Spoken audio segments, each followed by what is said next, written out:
فرمان مصطفیٰ صلی اللہ علیہ وآلہ وسلم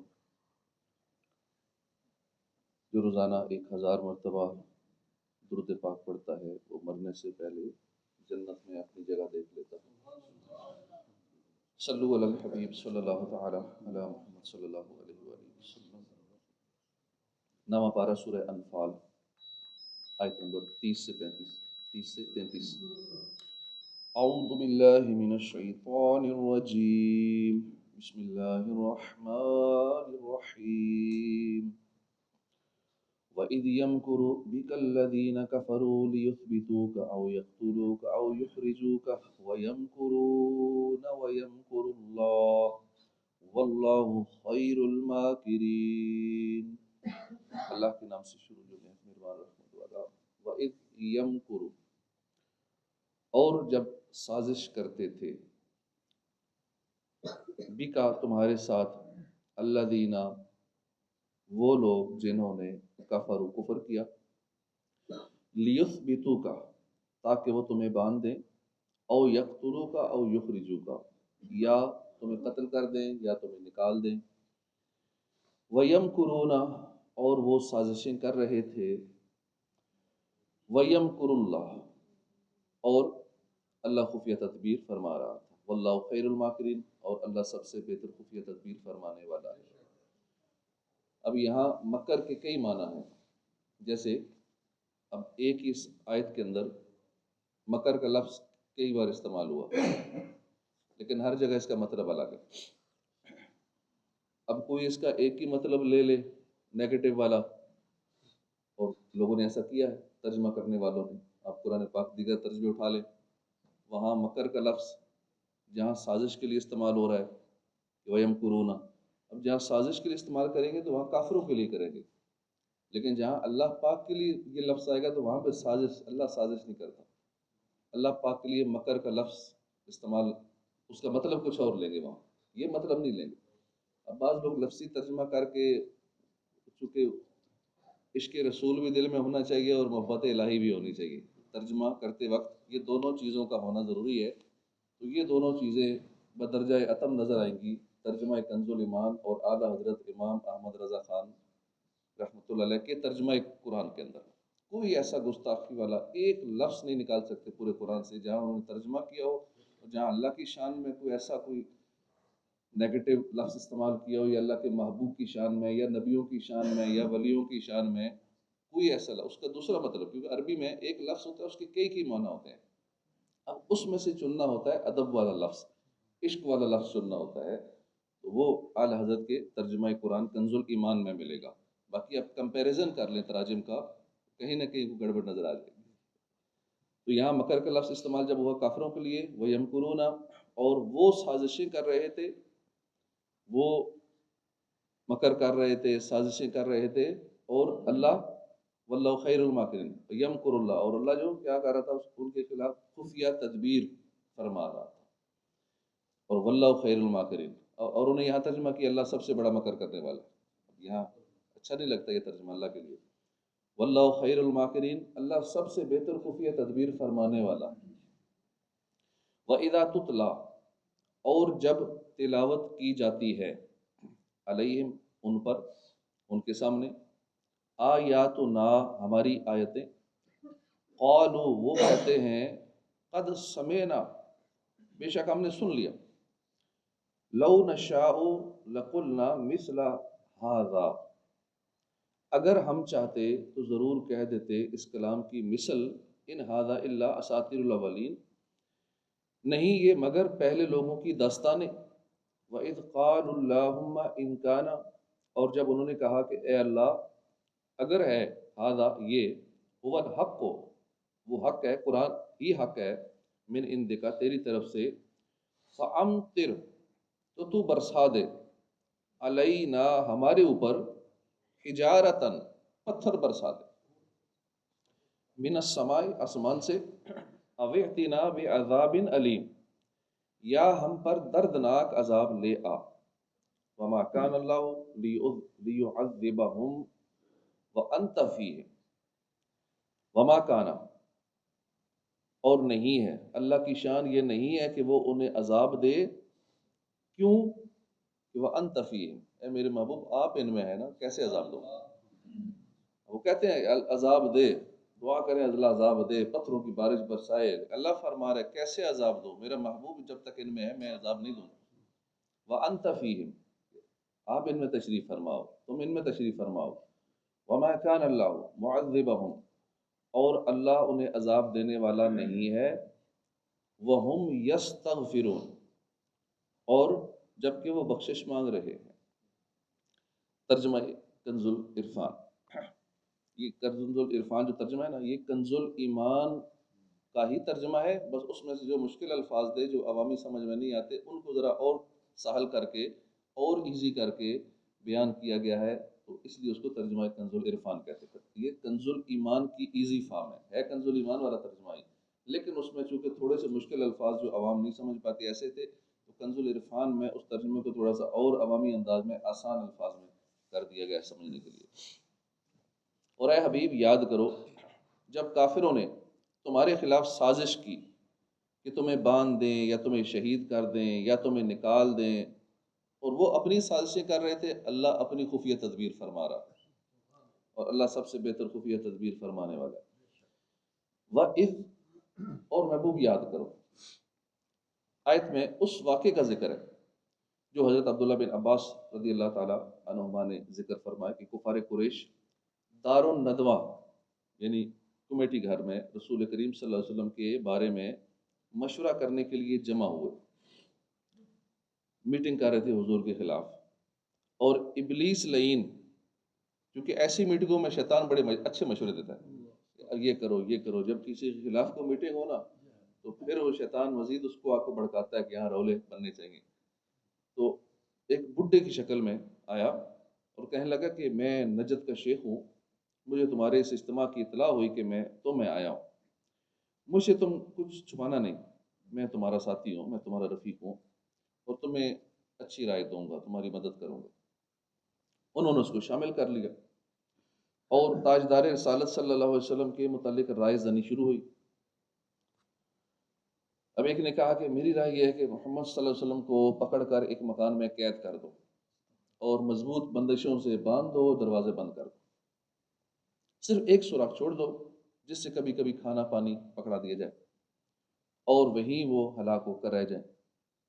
اس پر شیطان لعین جو شیخ نجدی بنا ہوا تھا بہت ناخوش ہوا، کہا کہ بڑی ناقص رائے ہے، تو جب یہ خبر مشہور ہوگی تو ان کے اصحاب آئیں گے، تم سے مقابلہ کریں گے، جنگ ہوگی، اور انہیں تمہارے ہاتھوں سے چھڑا کے لے جائیں گے، یہ رائے ٹھیک نہیں ہے۔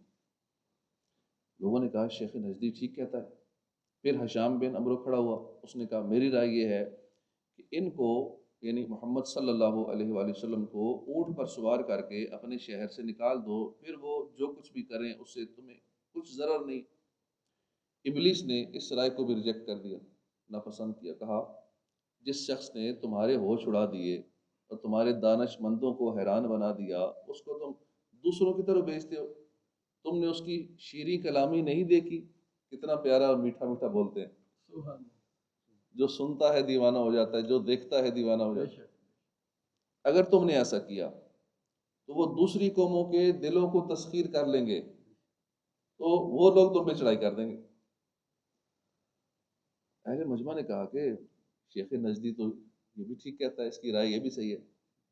اس پر ابو جہل کھڑا ہوا، اس نے یہ رائے دی کہ قریش کے ہر خاندان سے ایک ایک عالی نسب جوان منتخب کیا جائے اور ان کو تیز تلواریں دی جائیں، وہ سب یک بارگی حضور پر حملہ کر دیں، قتل کر دیں، تو بنی ہاشم قریش کے تمام قبائل سے نہ لڑ سکیں گی، کیونکہ ہر قبیلے کا ہم نے لڑکا لیا ہوگا، تو وہ کس کس قبیلے سے لڑیں گے؟ کیونکہ یہ اتنے زیادہ قبیلے ہیں، جس قبیلے کے لڑکے سے لڑیں گے تو وہ قبیلہ ان کے خلاف ہو جائے گا۔ تو یہ ابو جہل نے مشورہ دیا، زیادہ سے زیادہ یہ ہوگا کہ انہیں خون کا معاوضہ دینا پڑے گا، اور دے دیا جائے گا۔ ابلیس لعین نے اس تجویز کو پسند کیا اور ابو جہل کی بڑی تعریف کی، اور اسی پر سب کا اتفاق ہو گیا۔ حضرت جبرائیل علیہ السلام نے سرکار کائنات صلی اللہ علیہ وآلہ وسلم کی خدمت میں حاضر ہو کر یہ واقعہ پیش کیا کہ یہ ہو رہا ہے، آپ کے خلاف یہ میٹنگ ہوگی۔ عرض کی کہ حضور رات کے وقت اپنی خوابگاہ میں نہ رہیں، اللہ تعالیٰ نے اذن دیا ہے، آپ مدینہ طیبہ کا عزم فرمائیں۔ حضور اکرم صلی اللہ علیہ وسلم نے حضرت علی المرتضیٰ کرم اللہ تعالیٰ وجل کریم کو رات میں اپنی خوابگاہ پر اپنے بستر مبارک میں رہنے کا حکم دیا اور فرمایا کہ ہماری چادر شریف اوڑھ لو، تمہیں کوئی ناگوار بات پیش نہ آئے گی۔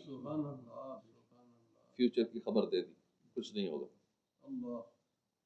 اور حضور صلی اللہ علیہ وسلم دولت سرائے اقدس سے باہر تشریف لائے اور ایک مشت خاک دست مبارک میں لی اور آیت پڑھ کر انا جعلنا فی اعناقہم اغلالا، یہ پڑھ کر اس پہ دم کیا، ان کے اوپر پھینک دیا۔ اللہ کے باہر کھڑے تھے، محاصرہ کیے کفار،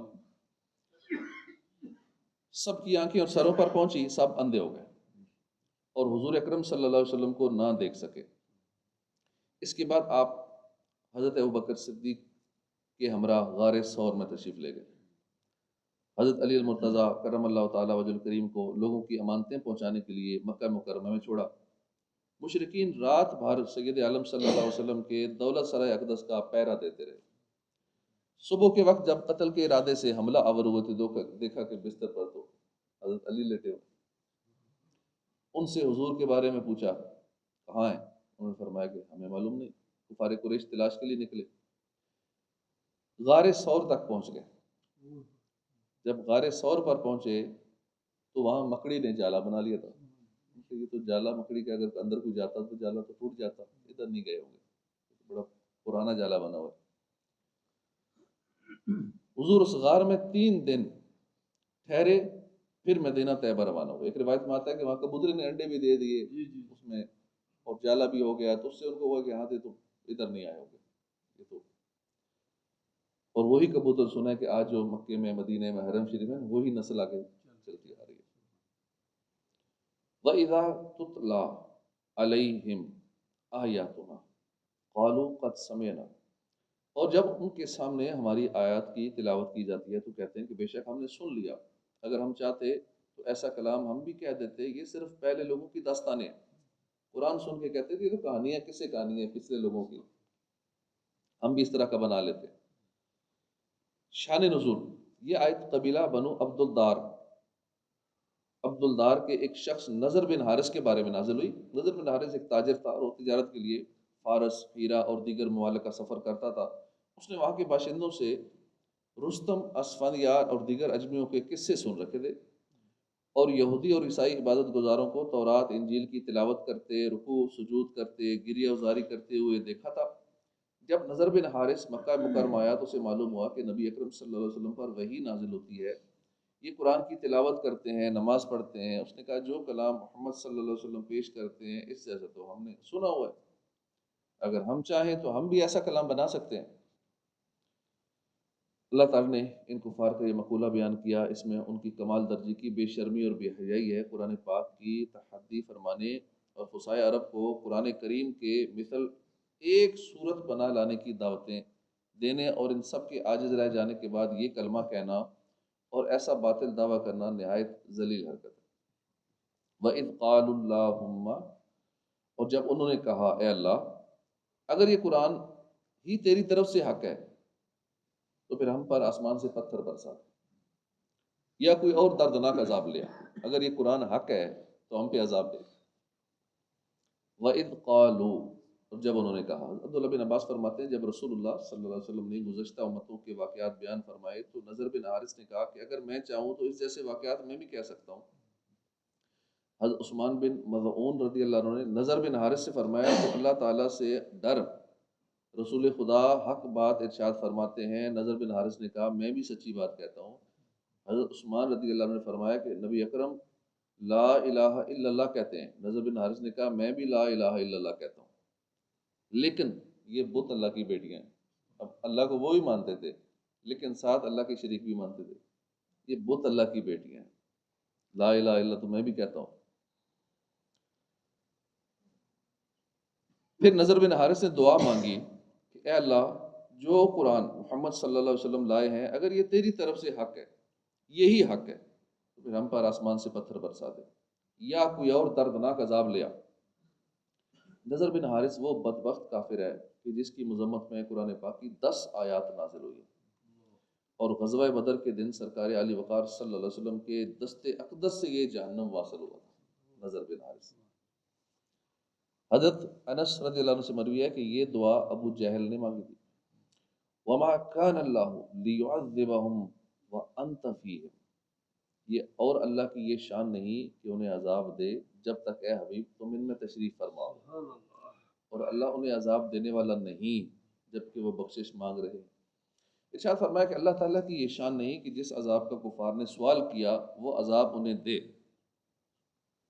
جب تک اے حبیب تم ان میں تشریف فرماؤ، کیونکہ آپ رحمت للعالمین بنا کر بھیجے گئے، اور سنت الہیہ یہ ہے کہ جب تک کسی قوم میں اس کے نبی موجود ہوں ان پر عام بربادی کا عذاب نہیں بھیجا جاتا کہ جس سے سب کے سب ہلاک ہو جائیں اور کوئی نہ بچے۔ مفسرین کی ایک جماعت کا قول ہے کہ یہ آیت سرکار دو عالم صلی اللہ علیہ وسلم پر اس وقت نازل ہوئی جب آپ مکہ مکرمہ میں مقیم تھے، پھر جب آپ نے ہجرت فرمائی اور کچھ مسلمان رہ گئے جو استغفار کیا کرتے تھے، تو وما کان اللہ معذبہم وہم یستغفرون، جب تک استغفار کرنے والے ایماندار موجود ہیں اس وقت تک بھی عذاب نہ آئے گا، نازل ہوئی۔ پھر جب وہ حضرات بھی مدینہ طیبہ کو روانہ ہو گئے تو اللہ تعالیٰ نے فتح مکہ کا اذن دیا اور یہ عذاب موعود آ گیا، جس کی نسبت اگلی آیت میں فرمایا وما لہم اللہ یعذبہم اللہ۔ حضرت محمد بن اسحاق نے فرمایا کہ وما کان اللہ لیعذبہم بھی کفار کا مقولہ ہے جو ان سے حکایتاً ذکر کیا گیا۔ اللہ نے ان کی جہالت کا ذکر فرمایا کہ اس قدر احمق ہیں کہ آپ ہی تو یہ کہتے ہیں کہ یا رب اگر یہ تیری طرف سے حق ہے تو ہم پر نازل کر، اور آپ ہی یہ کہتے ہیں کہ اے محمد صلی اللہ علیہ وسلم جب تک آپ ہیں عذاب نازل نہ ہوگا، کیونکہ کوئی امت اپنے نبی کی موجودگی میں ہلاک نہیں کی جاتی۔ اعلیٰ حضرت اسی آیت کی طرف اشارہ کرتے ہوئے فرماتے ہیں نا، انت فیہم نے عدو کو بھی لیا دامن میں، عیش جاوید مبارک تجھے شیدائی دوست۔ کیونکہ اعلیٰ حضرت کی جو شاعری ہے وہ بھی یا تو قرآن کی آیت کا ترجمہ ہوگا یا تفسیر ہوگی یا کوئی حدیث ہوگی، تو شعروں میں بھی اعلیٰ حضرت کے بہت کچھ سیکھنے کو ہے، عشق رسول بڑھتا ہے، عشق الہی بڑھتا ہے، اور بہت علم میں اضافہ ہوتا ہے۔ اعلیٰ حضرت کی شاعری ایسی۔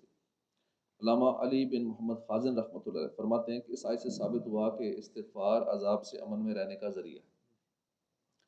حضرت ابو موسیٰ اشعری سے روایت ہے، سرکار علی وقار صلی اللہ علیہ وسلم نے فرمایا اللہ تعالیٰ نے میری امت کے لیے مجھ پر 2 امن والی آیات اتاری ہیں، ایک ہے وما کان اللہ لیعذبہم وانت فیہم، اور دوسری ہے وما کان اللہ معذبہم وہم یستغفرون۔ جب میں اس دنیا سے پردہ کر لوں گا تو قیامت تک کے لیے استغفار چھوڑ دوں گا، جب تک میں ان میں موجود ہوں تب تک ویسے ہی عذاب نہیں آئے گا، اور جب میں دنیا سے پردہ کر جاؤں گا تو اس وقت استغفار چھوڑ گیا ہوں، استغفار کرتے رہو عذاب سے بچے رہو۔ حضرت ابو سعید رضی اللہ عنہ سے روایت ہے، حضور صلی اللہ علیہ وسلم نے فرمایا کہ شیطان نے کہا اے میرے رب تیری عزت و جلال کی قسم جب تک تیرے بندوں کی روحیں ان کے جسموں میں ہیں میں انہیں بھٹکاتا رہوں گا۔ اللہ تعالیٰ نے ارشاد فرمایا میری عزت و جلال کی قسم جب تک وہ مجھ سے استغفار کرتے رہیں گے میں انہیں بخشتا رہوں گا۔ سبحان اللہ۔ شیطان نے کہا میں بہکاتا رہوں گا، اللہ نے فرمایا میں بخشتا رہوں گا۔ حضرت عبداللہ بن عباس رضی اللہ عنہما سے روایت ہے، رسول اللہ صلی اللہ علیہ وسلم نے فرمایا جس نے استغفار کو اپنے لیے ضروری قرار دیا تو اللہ تعالیٰ اسے ہر غم اور تکلیف سے نجات دے گا، اور اسے ایسی جگہ سے رزق عطا فرمائے گا جہاں سے اسے وہم و گمان بھی نہیں ہوگا۔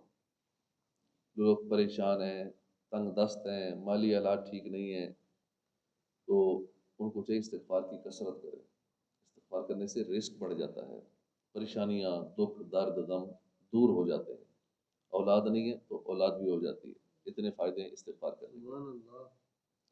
اللہ پاک عمل کی توفیق عطا فرمائے۔ صدق اللہ العظیم۔ صلو علی الحبیب صلی اللہ علیہ وسلم۔